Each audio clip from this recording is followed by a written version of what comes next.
In our world today, trends come and go faster than the last decades. We have seen numerous issues that spark debates within our online social group. Social media became the birthplace of these conversations, and what more could we visualize these trends than in a hashtag? Good morning, Tamashans! I am Shira Javier. And I am Michelle Paderon. And this is Speak Through.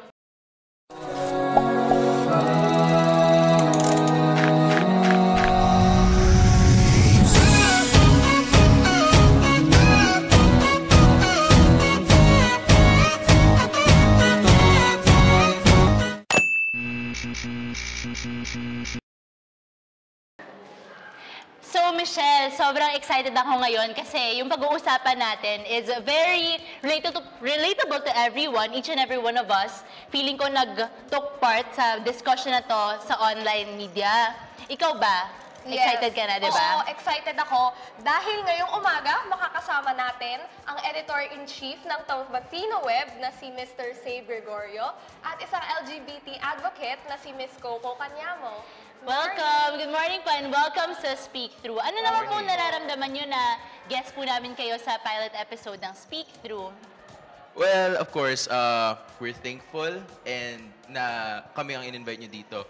At ayun, nagpapasalamat din kami sa inyo kasi sa pamamagitan ng mga ganitong programa, posibleng magkaroon pa ng mas malaking social awareness sa mga taong at mga estudyante dito sa ating universidad. Miss Coco? Yun din, thankful din kami and nakaka-flatter din sa part namin kasi isa kami sa mga napili nyo para maging guest dito sa show nyo. Yun. Alam nating apat kung ano yung pag-uusapan natin ngayong araw. Pero why don't we let the Tomashans know the background and know more about what we have in store for them for today's episode. Let us all watch this. History was made today in Washington, D.C. as the Supreme Court ruled that same-sex couples are allowed to wed across the country. June 26, 2015. Naging trending sa Twitter ang hashtag LoveWins matapos ideklara ng Supreme Court ng US na legal na magpakasal ang same-sex couples sa buong bansa. Maraming naging reaksyon ang mga tao lalong-lalo na sa Twitter. May mga natuwa sa balita at nagpahayag ng suporta sa pamamagitan ng pagpapalit ng profile picture ng rainbow filter. Sa araw na yun, naging makulay ang social media dahil sa pagbabagong naganap.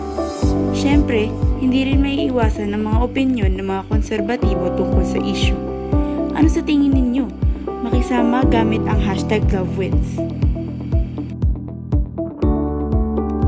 So yun na nga, tungkol nga sa LoveWins and sa LGBT, ang pagpapatupad ng same-sex marriage sa United States of America ang ating topic for today.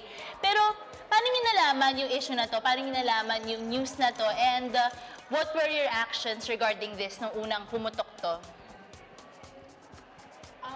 Ako naman, nung morning, pagbukas ko ng Twitter, yun nga, biglang nag-flashes na yung mga tweets about sa, yun nga, yung LoveWins and na pag-declare ng US na legalize na ang same-sex. Siyempre, as an LGBT advocate, and siguro I can call myself na lesbian, ganyan. Siyempre natuwa ako for them. Kasi mas naging open-minded na yung country nila about this and yung pag-accept nila sa LGBT community. Mr. Save? Well, actually, ganun din. Through Twitter ko din nalaman, no? Nag-browse lang ako. Like a normal day, regular day, alam ko lang na on that day, maglalapag na ng decision ng Supreme Court of the United States. Tapos, nung pag-scroll ko, scroll lang ako. Tapos, nakita pa una nag-post, hindi news organization. Yung HomoPost Twitter account. Yung... Nakadala muna ako na... Very ironic. I know, right? Sila mo yung unang nag-post. Tapos una, syempre, hindi ako naniwala kasi hindi siya legit. Hanggang sa, ang sumunod na tweet doon, tweet na galing sa Associated Press. Tapos nagsunod-sunod na CNN, The Verge, lahat yun. Tapos parang, oh my God, yun na talaga, nangyari na talaga. Totoo na talaga. So, ayun, since nag-trending siya sa Twitter, hashtag LoveWins, may mga memorable tweets na tumatak sa inyo. Oo. Oo, ako yung pinaka-memorable tweet na nabasa ko is yung isang gay na dati daw, tumawag daw siya sa mom niya, tapos umiiyak siya. Kasi inamin niya na bakla siya, gano'n. Out of the closet Nag-out of the closet na siya, oo. Tapos, nung pumutok na nga yung balita, yung mom niya na yung tumawag sa kanya na umiiyak na parang, anak, na parang pwede ka nang magpakasal dun sa boyfriend mo. Tapos yun, sobrang very memorable nga kung nabasa ko din yun. Ikaw naman, Mr. Save. Well, not much sa tweets, no? Pero kasi I follow a lot of LGBT-related pages on Facebook. Tapos may isang page doon na parang nag-release sila ng mga series ng posts galing sa mga users nila, ng mga experiences nila just right after talaga nung mismong pagpapatupad, pag-legalize. Tapos wala lang yun din. Very overwhelming yung mga nabasa ko na sobrang emotional nung iba na parang yung iba yun nga same as Coco's na parang makapagpakasal na yung anak ko, ganyan. Pero there's this video that I watched na hosted siya by a drag queen. Tapos nagtatanong-tanong siya sa Hollywood Boulevard ng mga tao tungkol sa opinion nila sa Love Wins. And then one of those people na tinanong niya, ang sabi niya, I'm happy kasi in English, of course.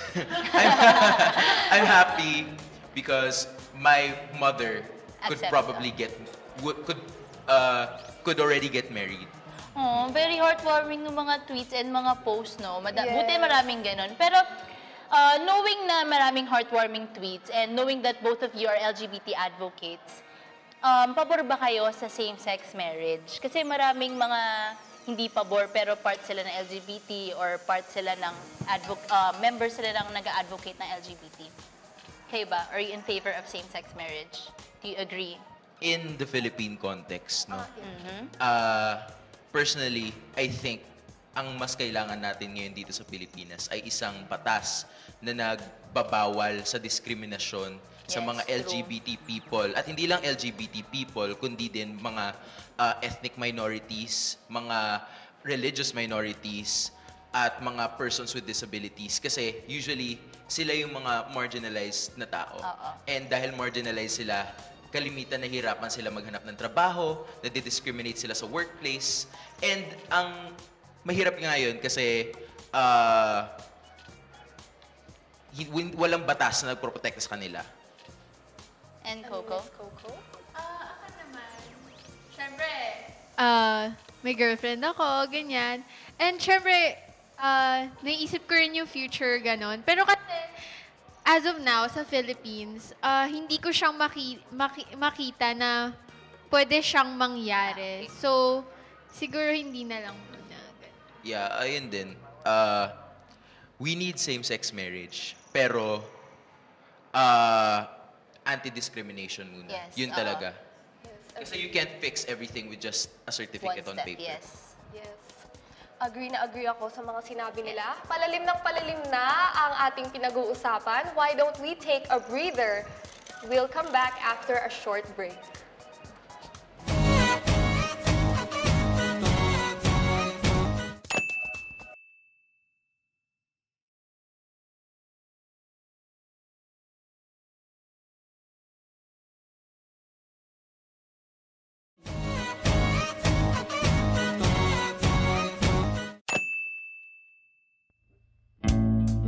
Kasabay ng pag-trending ng #LoveWins, sumuporta din ng karamihan ng mga Tomasino sa makasaysayang pagyayaring ito.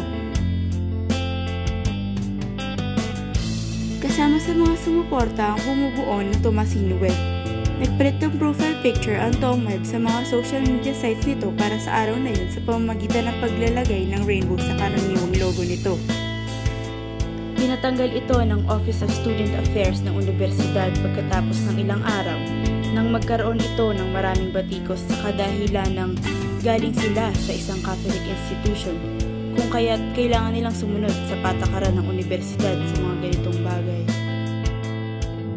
Sa panig naman ng Tomasino Web, ito ang nasabi nila sa kanilang official statement.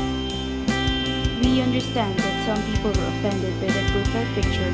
We humbly apologize to them as it was not our intention to do so, nor was it our intention to go against the teachings of the Catholic Church. As a student publication, we respect and consider everyone's opinions, as it is necessary for a functioning democracy.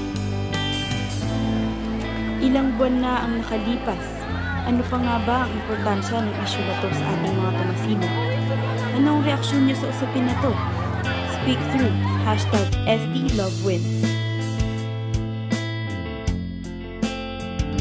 Now that we have seen how the world viewed this topic, let's look at it up close and personal. Shaira. Yun, nalaman natin sa video kung paano tinanggap ng Thomasians yung #LoveWins, yung LGBT advocacy, pero at yung sa issue regarding Tomasino Web. Paano nyo naman napag-usapan with your members or yung mga officers nyo na magpapalit kayo ng profile picture na rainbow? Kasi diba, naging widespread ang pagpapalit ng rainbow colored profile picture. Well, syempre, yan ay we recognize that it is a sensitive topic, no? Yes. And pinag-usapan talaga yan. Contrary to yung mga naunang reports, di pa kami naglalabas ng statement, no? Na ang nangyari is parang isang member lang yung na gumalaw. That's not true. Malinaw din naman yung sa statement na nirelease namin, no? Na ang nangyari, pinag-usapan to ng mabuti, pinagdesisyonan ng majority ng core officers at hindi lang ng core officers, pati din ng editorial board. At talagang this is an informed decision and it's not parang nakikiride lang sa trend kasi ang ganitong organization or ang ganitong media platform like BuzzFeed, nag-rainbow din sila. So, paano naman kayo naapektuhan afterwards nung marami ng mga komento na iba't ibang panig na binabash kayo or sinusuportahan din yung ginawa nyo? Naapektuhan kayo yung Tomasino Web? Paano? In what way?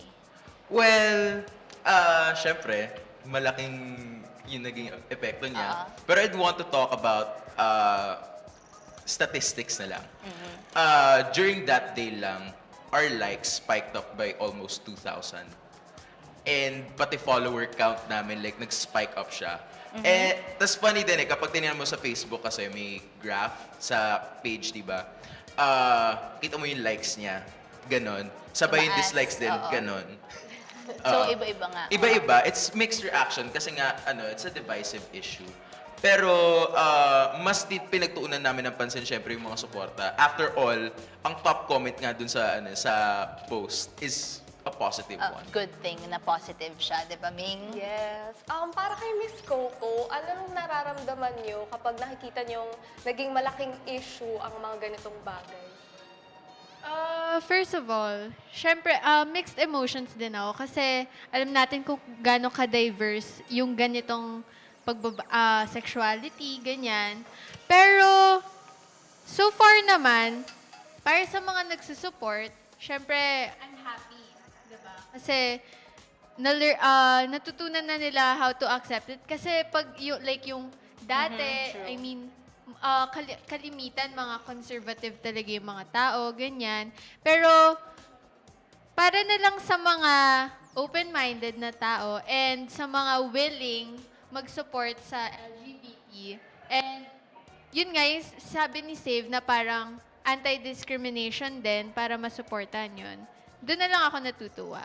Hindi ko namin na-mind yung mga negative hate, yung mga hate comments, ganyan. Kasi, we're too fab for that. Yeah, we're too fab. So, ano naman masasabi niyo sa magkakaibang opinion ng mga Thomasians and ibang mga tao? Brief lang na masasabi niyo sa diverse opinions nila. Kasi nga may iba't ibang information and misinformation na nagaganap. Kaya, iba-iba talaga yung magiging opinion.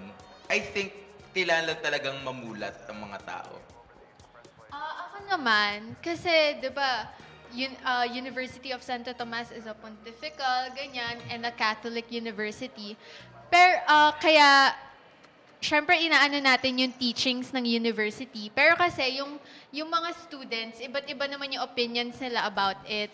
Pero, yun nga, ang nagbabother lang sa akin is kung bakit yung iba, hindi nila matry man lang na i-support yun. Kasi, like, bakit yung isang straight na guy, okay lang if i-rape niya yung isang bata na babae, ganyan. Pero accepting the LGBT is a no-no talaga para sa kanila, diba? Very true. And salamat sa mga sinasabi nyo. Nahimay-himay na nga natin ng mas mabuti ang LGBT advocacy. Pero magpahinga muna tayo and let us indulge yung mga napag-usapan natin. And we'll be back after this commercial break.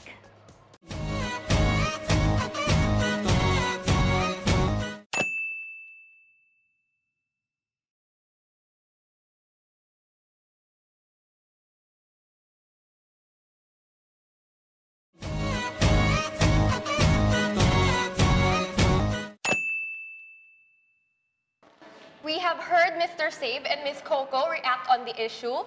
Ngayon, bakit di natin balikan at basahin ang ilang mga tweets na pinadala nyo sa amin through the hashtag STLoveWins. Shira, read the Sabi ni Durley Shane, nothing is wrong with you if you swing the other way or if you swing both ways. There's nothing wrong with that. Hashtag STLoveWins. Fatima de Guzman said, may mga karapatan tayo na dapat irespeto ng bawat isa. Isa na rito ang magmahal ng walang pinipiling kasarian. Tama nga yun? Yes. Let's read last two tweets. Sabi naman ni Beth P, it's time for homosexual poets to stop hiding their muses. Hashtag And STLoveWins. lastly, sabi ni Aliana Aceron, loving someone does not make you any less of a person. Madami pang mga tweets yan, pero why don't we go back and watch this VTR para mas alam natin kung ano yung mga sinasabi ng Thomasians tungkol sa same-sex marriage. Here are their answers. Good day, Thomasians! We're here at the Quadricentennial Square and we're here to ask our fellow Thomasians regarding the hashtag LoveWins.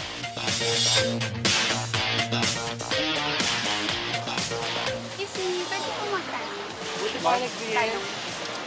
Sure. Kasi nasa naman po. About LGBT. Okay, that's nice. See you. First question po, are you aware of hashtag LoveWins? Yeah. Why? What about it?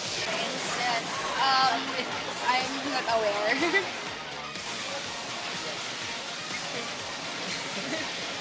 Yes, it's a trending in Twitter na gender equality. Actually, I'm happy about that. And also, nagulat kasi, syempre, knowing na hindi siya okay sa church natin. So, yun, for sure, magkakaroon ng clash between both groups. Siguro yung first reaction ko nun is, syempre, shock ka kasi, di ba, hindi naman normal yun eh. Parang, lalo na, parang ngayon lang, kumbaga natakil ulit yung same-sex marriages, biglang parang approved na. So, ayun, nakakagulat lang kasi at ang bilis din siyang na-approve. Wala, ayun. Hashtag love wins lang siguro. Well, it's my way of saying kasi na love shouldn't win, it should just exist. I tweeted like, finally because our world is open for the acceptance of the third sex. I'll search for the love wins first. Then out. Wala. Yung hashtag lang na love wins, para din sa mga LGBT friends. I myself is part of the LGBT community. I have a boyfriend, I'm proud of it. I have a lot of LGBT friends and I love them because they are true to themselves. I have LGBT friends because I'm also one of them.